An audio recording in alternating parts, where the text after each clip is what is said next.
كتب الدكتور وسام المختص بعلم الفلك والفيزياء: أرجو أن تنتبهوا لأنفسكم، انتبهوا رجاء، تضرعوا بحسن الله المتين. الناس عندي بالشام بحالة هلع وذعر وخوف. تراجع البحر البارحة وأول البارحة لم يكن كما فسره أساتذة الجيولوجيا بظاهرة المد والجزر المعروفين. لا أدري من أين يأتون بتلك التفسيرات المخجلة. لماذا لا يقولون الحقيقة أمام الناس؟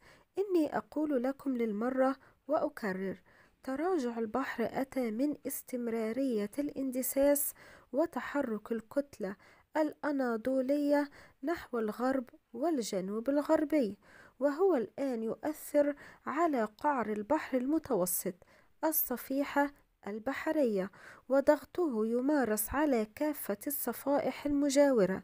لن تهدأ المنطقة، أكرر، لن تهدأ المنطقة.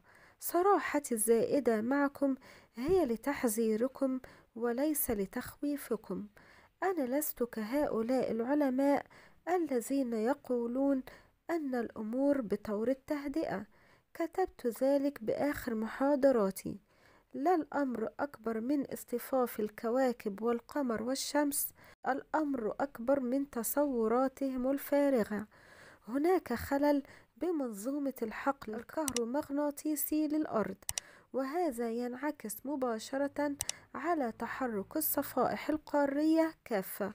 لقد كررت كثيرا وأكرر، لعل هناك من يسمع.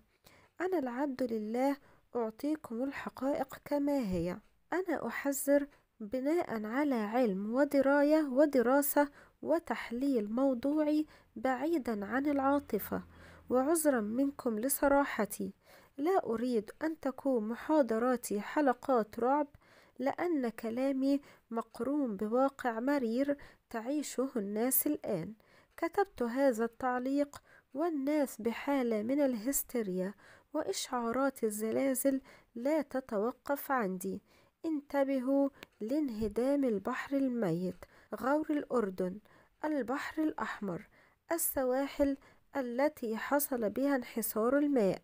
أرجو من الأصدقاء الأعزاء نشر تعليقي، لأن الوضع عندي مزري للغاية. ادعوا لأهل الشام يا أهل الخير.